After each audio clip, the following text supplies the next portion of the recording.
മനുഷ്യനെ ഇതര ജീവികളിൽ നിന്നെല്ലാം മാറ്റി നിർത്തുന്ന ഒരു വലിയ അനുഗ്രഹമാണ് ആശയവിനിമയം. ഇതിനായി മനുഷ്യൻ വിവിധങ്ങളായ ഭാഷകൾ ഉപയോഗിക്കുന്നു. ഈ ഭാഷകളുടെ ഉത്ഭവം എവിടെ നിന്നാണ്?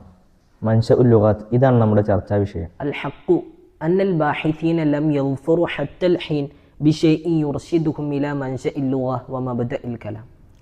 ഭാഷയുടെ ഉത്ഭവം അജ്ഞാതമാണ്. ഭാഷ എപ്പോൾ എങ്ങനെ ഉത്ഭവിച്ചു എന്നതിന് കൃത്യമായ തെളിവുകളോടുകൂടെ ഗവേഷകന്മാർക്കോ ചരിത്രകാരന്മാർക്കോ കണ്ടെത്താൻ സാധിച്ചിട്ടില്ല എന്നതാണ് യാഥാർത്ഥ്യം. ഇത് മനുഷ്യൻ്റെ അറിവ് പരിമിതമാണ് എന്ന ഖുർആൻ സൂക്തങ്ങൾക്ക് തെളിവാണ്. ഖുർആനിൽ പറയുന്നുണ്ടല്ലോ, വലാ യുഹീതൂന ബിശൈഇൻ മിൻ ഇൽമിഹി ഇല്ലാ ബിമാ ശാ.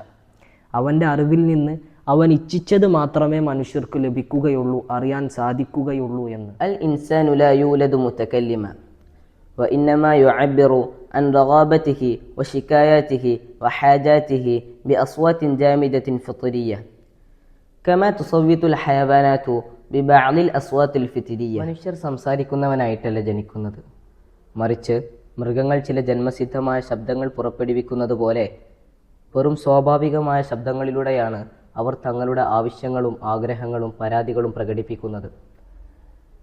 ലോകത്തിൻ്റെ ഏതു ഭാഗത്തിലുള്ള കുട്ടികളായാലും ഈ വിഷയത്തിൽ ഒരുപോലെയാണ്.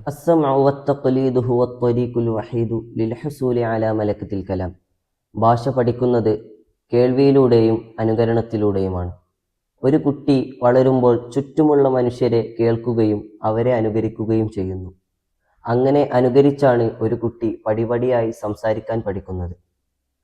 മനുഷ്യന് കേൾവിയും കാഴ്ചയും സംസാരശേഷിയും നൽകിയത് അല്ലാഹു ആണെന്ന് ഖുർആനിലൂടെ അലം നജഅൽ ലഹു ഐനൈൻ വലിസാനം വശഫതൈൻ വഹദൈനാഹു നജ്ദൈൻ എന്ന് അല്ലാഹു തആല പറയുന്നുണ്ട്. മനുഷ്യൻ ഭാഷ പഠിക്കുന്നതിൽ പൂർണ്ണമായും സാഹചര്യത്തെയാണ് ആശ്രയിക്കുന്നത് എന്നതിന് ഏറ്റവും വലിയ തെളിവ് മൃഗങ്ങൾക്കിടയിൽ വളർന്ന മനുഷ്യരാണ്.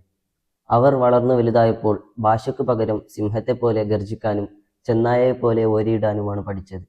ഇത് ഭാഷ എന്നത് പൂർണ്ണമായും സാഹചര്യത്തിൽ നിന്നുള്ള അനുകരണത്തിലൂടെ നേടുന്നതാണെന്ന് വ്യക്തമാക്കുന്നു. തീർത്തും ശരിയാണ്. തലമുറകളായി മനുഷ്യൻ മുൻ തലമുറകളെ അനുകരിച്ചാണ് ഭാഷ പഠിച്ചിരുന്നത്. എങ്കിൽ ആദിമ മനുഷ്യൻ ആരെ അനുകരിച്ചാണ് ഭാഷ പഠിച്ചിട്ടുണ്ടാവുക? ചരിത്രകാരന്മാർക്കും ഗവേഷകർക്കും ഒരു കൃത്യമായ ഉത്തരം ഈ ചോദ്യത്തിന് കണ്ടെത്താൻ കഴിഞ്ഞിട്ടില്ല. എന്നാൽ മുസ്ലിങ്ങളെ സംബന്ധിച്ചിടത്തോളം ഇതിന് വ്യക്തമായ ഉത്തരമുണ്ട്. വിശുദ്ധ ഖുർആനിൽ അല്ലാഹു സുബ്ഹാനഹു വ തആല പറയുന്നുണ്ട്, വഅല്ലമ ആദമൽ അസ്മാഅ കുല്ലഹ. ആദം അലൈഹിസ്സലാമിന് എല്ലാ പേരുകളും അല്ലാഹു തആല പഠിപ്പിച്ചു കൊടുത്തു. എന്നാൽ എല്ലാ ഭാഷയിലും പഠിപ്പിച്ചു കൊടുത്തു എന്നാണ്. പിന്നീട് ആദം സന്തതികൾ ഭൂമിയിലുള്ള എല്ലാ ഭാഗങ്ങളിലും ജീവിക്കുകയും അങ്ങനെ അവിടെ പല ഭാഷകളും രൂപപ്പെട്ടു വരികയും ചെയ്തു. ഇത്തരത്തിൽ ഭാഷയുടെ ഉത്ഭവവും അതുമായി സംബന്ധിച്ചുള്ള വിഷയങ്ങളെല്ലാം ഷെയ്ഖുന ഖലമുൽ ഇസ്ലാം കോടമ്പുഴ ബാവ ഉസ്താദിൻ്റെ പ്രസിദ്ധ ഗ്രന്ഥമായ തൈസീറുൽ ജലാലൈനിയുടെ 3-ാം വാള്യത്തിൽ 227-ാം പേജിലും മറ്റു പേജുകളിലും നമുക്ക് കാണാൻ സാധിക്കുന്നതാണ്.